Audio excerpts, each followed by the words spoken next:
Hello and welcome to the Service Ducks podcast. I am co-host James Downs. And I'm Rush here, and we're here to chat about all things ServiceNow, everyday life as a ServiceNow consultant, new features, implementation successes, and perhaps more entertaining when it doesn't go quite so well.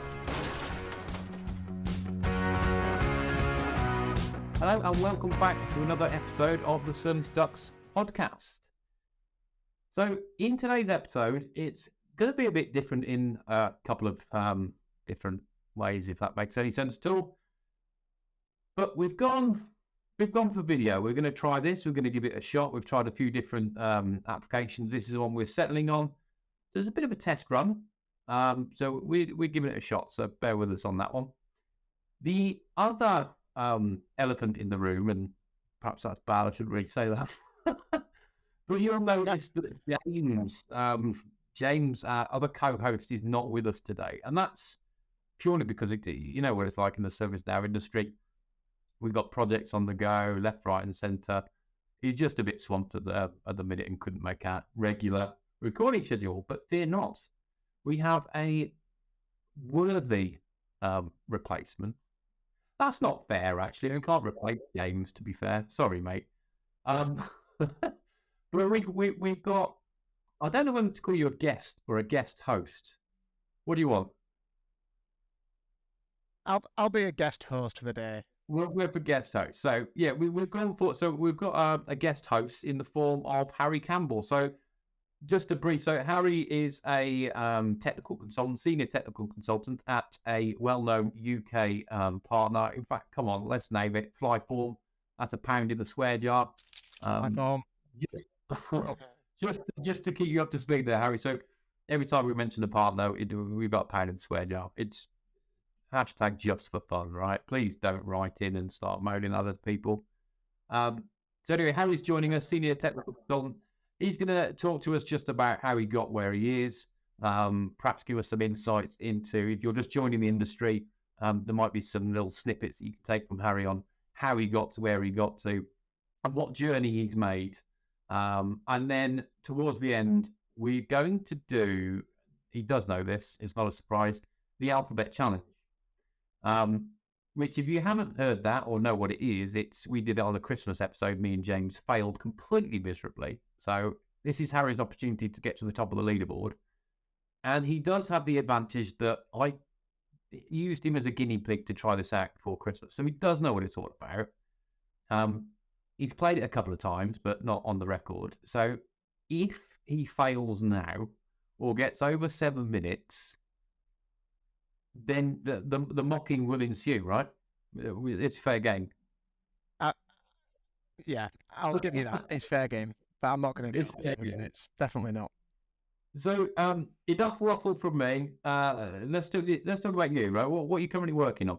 Give us an insight. You don't name customers. What are you currently doing?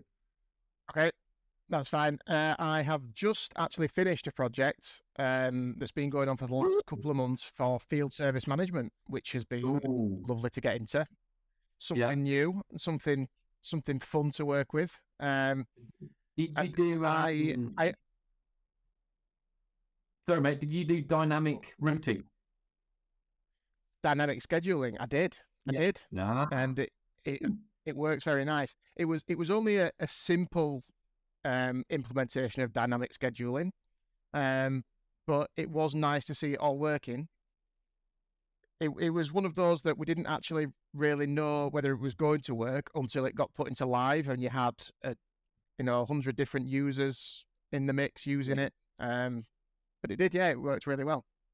Yeah, that's good. Is that based on location or skills or both? You have to help me out here. Yeah, it was based on location. It can be on skills as well. I think for the customer, I think the skills will come a bit further down the line. But as an initial, trial period, I guess it was just location. And I had to spend quite a bit of time driving around Leeds to make sure geolocation was working. With the agent app on my phone. It was a lot of fun. Definitely something different to get my teeth into. Yeah, that's absolutely different. It's one thing I like as well, field service. Is there one thing I always like to know, right? is there something that if you had like an open forum with ServiceNow and they said, come on, Harry, tell us about field service. What did you think? What would you change? Is there anything that really annoyed you that you just go, I won't think of that? Do you know that it's not necessarily something to do with field service management itself, but one thing I did come across, and this is more to do with learning about field service management. The field service management learning courses are great, and it tells you how to configure it and things like that. That's on, and ServiceNow, that's on Now Learning, right? Yes, that's Now Learning.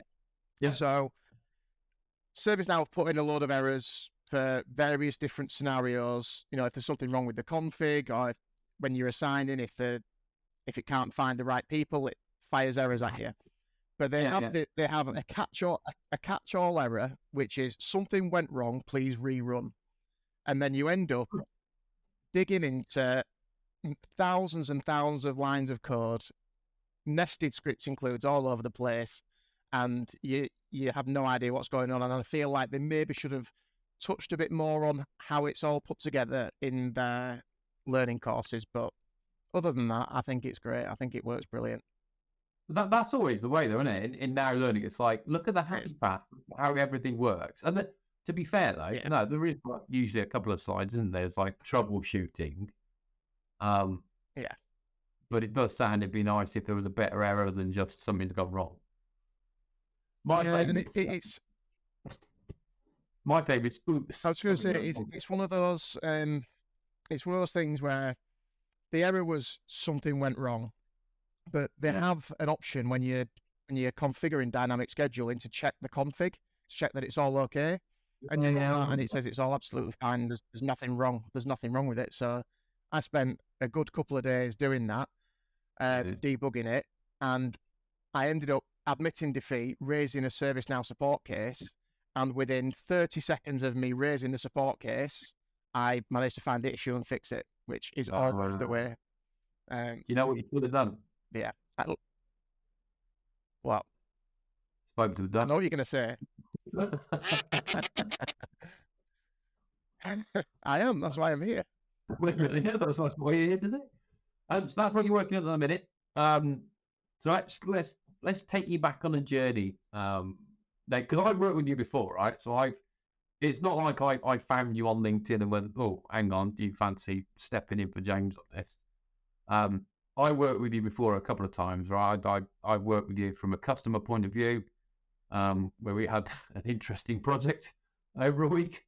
And then I've worked with you in a technical capacity, haven't I? So I've known you for quite a bit. But just take us back to where it all began. That's what that means. Okay. So where it all began.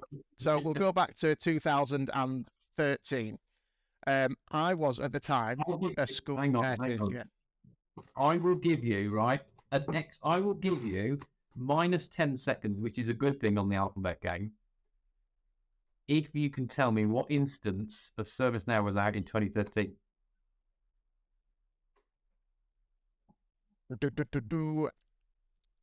Dublin. I don't know, by the way. I'm guessing it was. I don't know. I think it was Dublin. If it wasn't Dublin, then they moved to Dublin early 2014. We'll take your word for it.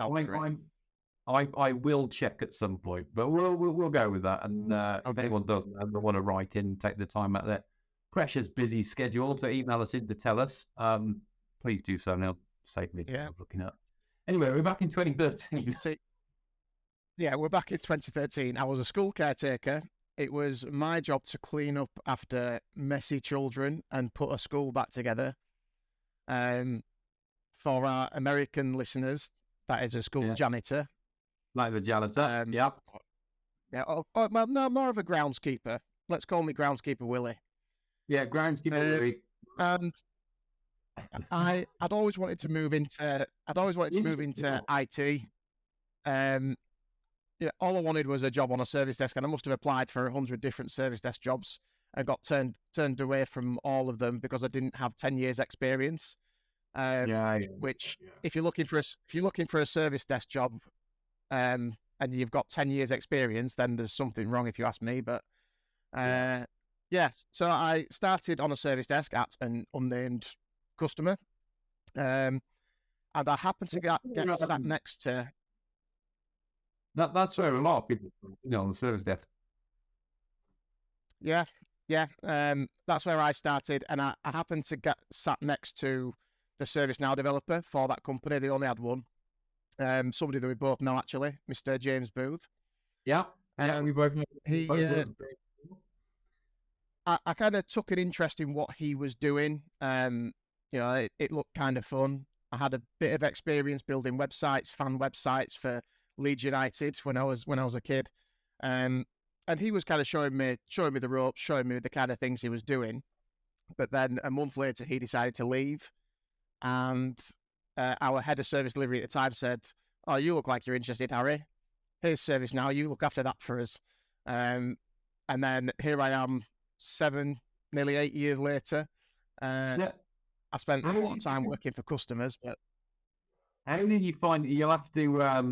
I think what we'll have to do again. I will just reiterate. This is our first time using the video thing, right? But I think what we'll have to do is and maybe it's just me. If you pause after each sentence, then I can ask you a question. There's quite a lag, I think. Yeah. I don't know what it'll be like on the edit. We'll see what it's like, but we'll go with that. Okay, so after that short interlude, ironic that I was just saying how much there was a lag, and I don't know whether you'll notice this in the edit, because I'll do my best, but Harry just completely dropped out.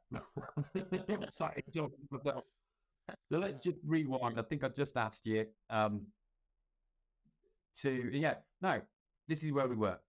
How did you find the transition from service desk, end user facing, yes, let me help you reboot your PC kind of thing, to getting involved with ServiceNow potentially? Because we didn't have back then in 2013, we didn't have the low code options, right? So it was a lot of potential scripted.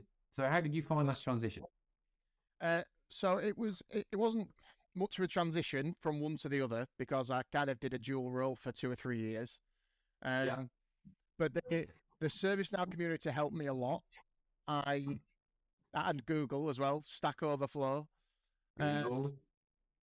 Anyone that's just coming into the industry, that's what we call Chat GPT. It is. I think I did find it difficult at first, but once I got my head around the scripting and glide record and knew what that could do, that's when all the nuts and bolts started fitting together for me, and it really took off. And I kind of realized ServiceNow can do anything that I want it to do. But yeah, I was pretty much self-taught over all that time. I didn't do my first certification until it was 2018, I think. But yeah, it was difficult, but it did soon take off once I'd realised what I was doing.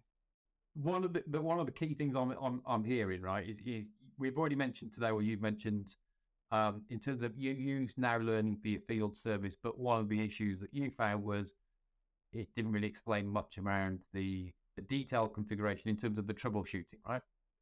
And then we've also mentioned around the scripting. Once I get my head around scripting, and I remember when I was doing courses like development and fundamentals and all the other stuff that they charge you, and all the well, no, let's edit that out. As we always say, speak to your account manager if you'd like to know more. But they don't really go too much into the scripting, right? So there's a lot of it that's like community-led / self-taught. And I think the key, and I'm getting there, I ramble, you'll learn to know this. The key is go and do stuff. You can learn as much as you like on Now Learning, watching YouTube videos. There are some great YouTube channels out there, by the way, just hinting. Hint, hint, wink, wink. But unless you get yourself, unless you get yourself hands-on doing stuff, that's where you can really learn it, right? Yes, absolutely. And I had a similar experience with you. And I think another key takeaway is if you're working for a customer, like you weren't a customer at the time, but if you're working for an end customer, you've got that opportunity to play, to muck about, right? And do you think that's Yes. different? Yeah. Do you think you would have had a different path if you didn't do the service desk bit first and didn't work for the customer first? You came in straight as a partner. Do you know what I mean? If you came straight out of uni or B&Q, I don't know, and decided I'm going to do service now, do you think it'd be a different experience? Do you think it'd be trickier? What do you think? Yeah, it would have been. It would have been a lot different, and I think it would have been trickier because I did get to spend a lot of time, I guess, looking under the hood and tinkering with things, playing with things where you probably won't. You don't get that opportunity if you're going straight to a partner because you have to do things the right way. You know, you don't want to be tinkering with customer instances. You need to be doing things the proper way. So yeah, definitely helped. Yeah, I mean, what's the old saying? I'm going to not do a self-service. What's the old saying that Edison made? He didn't find out 1,000 ways. He found 1,000 ways how not to make a light bulb, but only one way to make it work, right? And you like that, didn't you? So I've got loads of those. Reading on the screen. You know what? If James was here, he would have researched it all, and he just sits there on his computer reading. Oh yeah. The point being, I guess the point is you're breaking stuff to see what works, and that's how a lot of people learn. So yeah, that's how I learn, and I think a lot of people are the same. There are some people who can just sit and look through documents and take it all in, but it makes me switch off. Yeah. There's different learning styles, isn't there? There's like 4 different learning styles, but I'm absolutely with you in terms of man. Let's just get my hands on it and have a look. So that takes you up to your experience with well-known brand as a customer. So then, what led you to come to the dark side? Then, what made you move over towards? I was going to say partnership, but that's probably wrong, isn't it? What consultancy? Yeah, consultancy. Yeah, look at that. So one thing, working on the customer side is great because you get to have this technical ownership, and as we said, you get to tinker around a lot. But you do find it goes quite stale because the customer that you're working for, they will probably at some point everything that they want to do, they've done in ServiceNow, and then you'll find yourself just keeping the lights on. And that happened to me two or three times. So I thought, right, next step in my career is to look at the consultancy route. Then, I'll be working on different projects all the time and it'll be all happy. And I'm glad to say it is. I was approached by a recruitment agent in 2020. You can say it. You can say I was headhunted. We can say that. I was headhunted. You'll know anybody who has the word ServiceNow in their LinkedIn profile will get a phone call from a recruitment agent every other day. And to be honest, I'd batted him off for a long time, but I thought, no, let's listen to this one.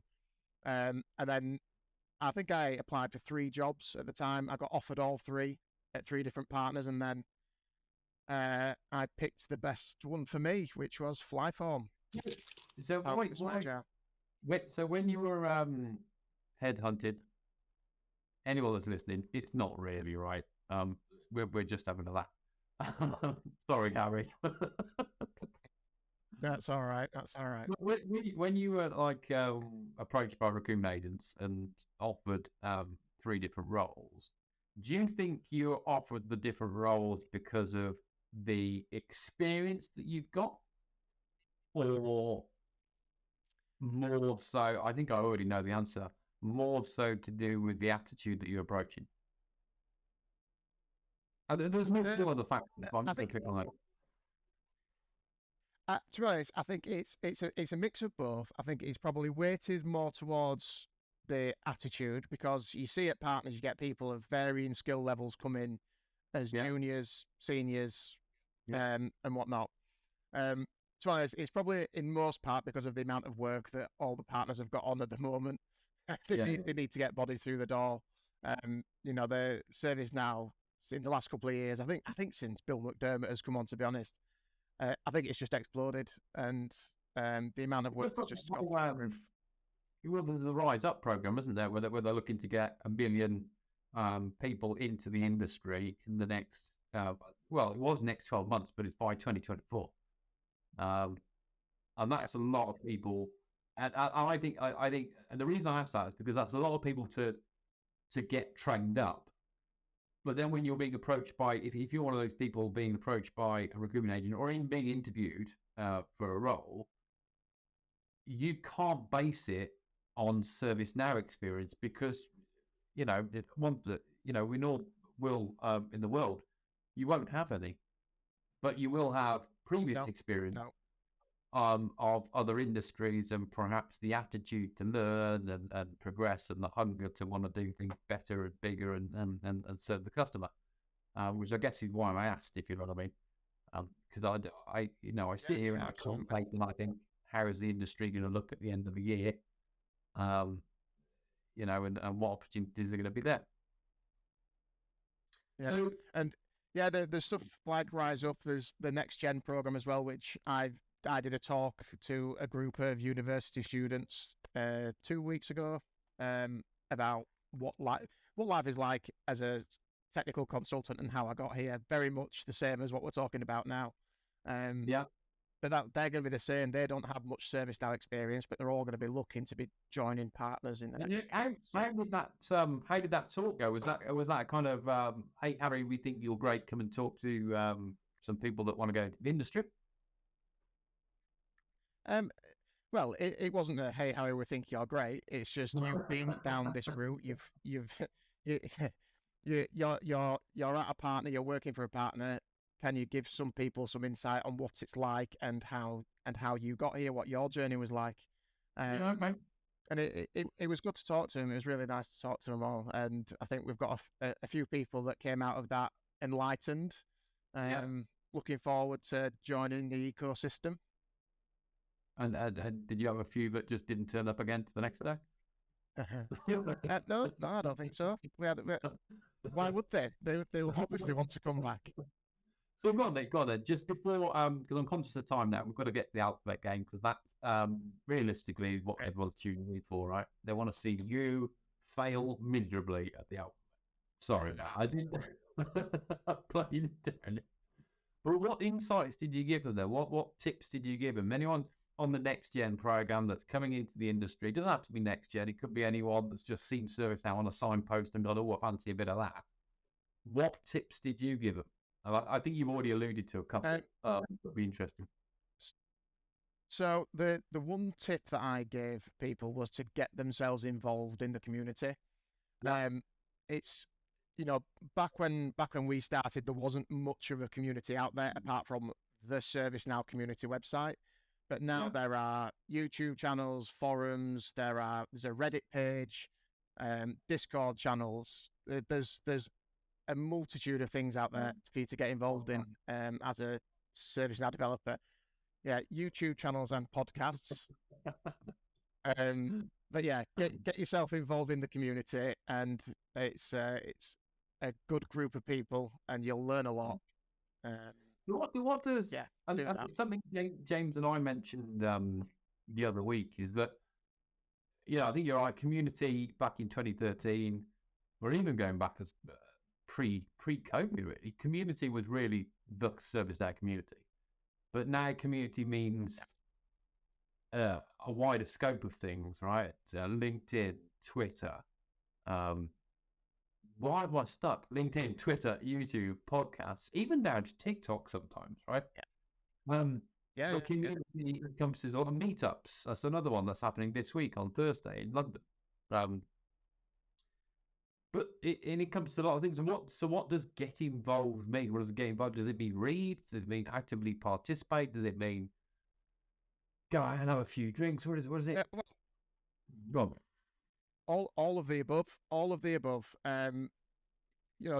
Today I have been on the SN Dev Slack. I've answered a couple of questions that people have had. It's not always, I know the answer, I will give them the answer. It's just maybe helping people, pointing them in the right direction, giving them your insight, just chatting to people and getting to know people. It's not only going to be good for your learning, it'll be good for your career as well, because you're going to make these connections across the ecosystem. Yeah. So yeah, get out there and talk to people. Yeah, and I think that's a really valuable point, and I think that's one that we'll leave with. I think we'll end with that point because I think it's really important. So Let's play a game. it's been a pleasure having you on. This is the part now where we go through the game, and you cease to become a friend because it's going to get competitive. Right. Okay. Okay. Share the screen. I just Yeah, psych myself up. we are using new bit of software, so it may be laggy. I'm gonna set the timer on my phone actually, and I'm gonna overlay it with some cool feature of some description. Dramatic music. With some dramatic music. Yeah. So hang on. We'll be some dramatic music, shall we? Will I do that? What happens if I do that? Hey. Now you know we're advancing into the future. Right, so let me explain the concept of the game. The concept of the game is we've got every letter of the alphabet on the screen. So we're going to start at A, obviously. We're going backwards to be honest. But every letter... the alphabet works. But every letter... Oh, the camera just zoomed in on your face and it was dramatic. Diddly-doo. Right. For every letter of the alphabet, you have to name a phrase or a term or a word that is related to ServiceNow. I am the judge of the jury, right? So there is no cheating the game. It's whenever I say go, it's my game. If you can pass on any letter. If you pass on a letter, I'm going to add 10 seconds to your overall time. And let me just explain. It's how quickly you go through the alphabet, right? If you pass on a letter, I add 10 seconds to the time. If you say something that I think's wrong or I just don't like because I'm not in the mood for it, again, you get 10 seconds added to your time. In fact, Harry, you have to work very, very hard to get a good time. And the other one is you're not allowed to use ServiceNow versions. Okay. Speaking of versions, are you taking 10 seconds from our version earlier, 2013, Calgary, maybe Dublin? Yeah, okay, we'll do that at the end. Okay, well remembered. Okay. Roger, quite positive. There is a, I'm going to call it a double points letter, right? If you can get something for the letter Y, yeah, I'll remove 10 seconds from your overall time. And the trick is not to start thinking about it now, because all the other letters before that will get trickier, because you'll just be thinking about that Y constantly, and it won't leave my brain thinking either Y or possibly think of anything else. Okay, so just don't do that. Whatever you do, don't think about the letter Y. You ready? You're not thinking about it, are you? Okay. Yeah. You're not thinking about Y. No. Are you ready? Sit. Go. I'm ready. We're going. Okay. The workspace. B. Business rule. C. Catalog item. D. I will be playing music. Data pill. No, you can have it. Come on. I'm being nice. Yeah. E. Right. Okay. Isn't it funny when you got small kids, you just say everything in phonics? ECCQ. Yeah, go on, good one. Don't think about the letter Y, by the way. Stop. Floor designer. G. Four. Glide record. Yep, you can have it. H. For Harry. H. Hardware asset management. Yeah, go on, that's a good Camera one. Pro. Yeah, you can have it. Oh, wait. Okay. Integration hub. Good one. J. Easy one, this. Don't think about why, though, whatever you do. Jelly. Jelly. K. We're at 1 minute 36. K. Oh, flying through this easy. K. You are, but just to remind you towards the back end where all the hard ones come. Where you lost time last time. And you started passing. Pass. L.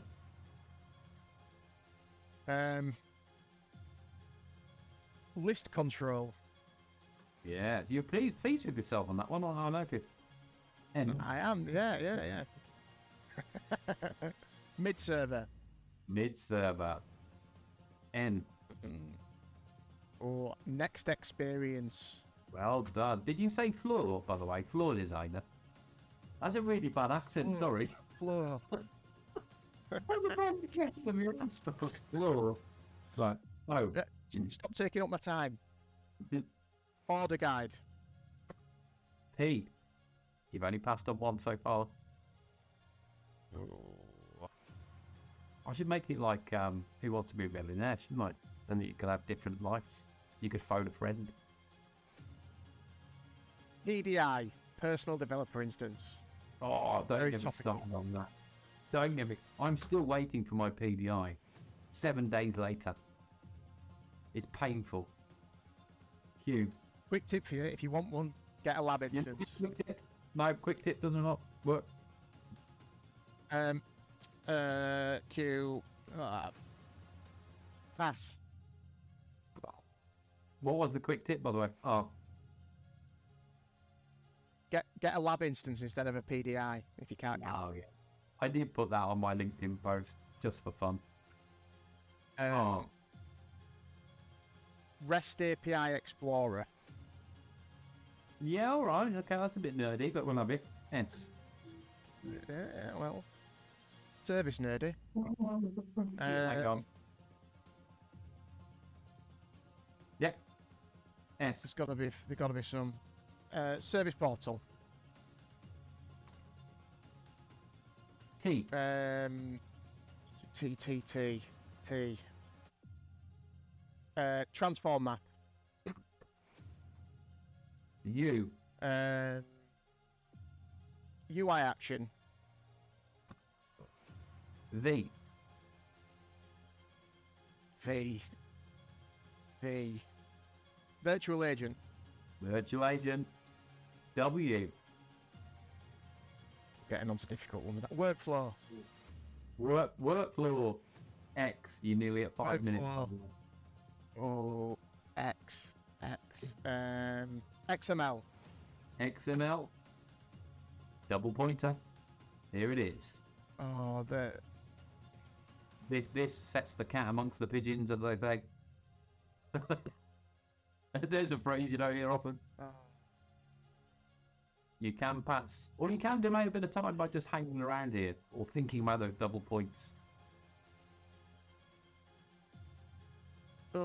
Pass. You're gonna pass. Z. Z boot All right, we'll stop the clock. or Z boot for the American listeners. Okay. So, there was a part in there where I have to edit out. So let's take out 10 seconds for that. So that gives you 5:23. Right? Take Okay, off 10 good. seconds from getting the 2013 version. Let's just pretend you got that right. I've got no idea, but I'll give you the benefit of that. So we're at 5:13. Okay. 5:13 plus 3 passes. 23, 33, 43. You end with a time of 5:43. I'm taking that. Well, that puts you firmly in top spot. Oh, you need like a Top Gear star in a reasonably priced car listing. Put my name on the top. That's absolutely a plan. 5:43, you're on the top spot. If you think you can knock Harry off the top spot with our Just for Fun game, please, it's not too serious. Don't email us in.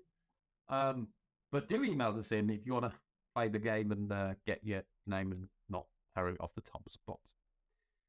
Anyway, so if there's anything that you want us to discuss, or if you want to appear as a guest on the next episode of the Service Ducks podcast, then drop us an email to talktotheduck@service-ducks.com.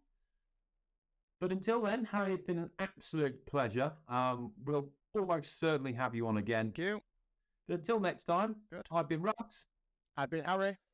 And this is Service Ducks. That's all for today's podcast. Thank you for listening, and if you want to get your question answered by the Service Ducks, get in touch through talktotheduck@service-ducks.com, or just use one of the links below.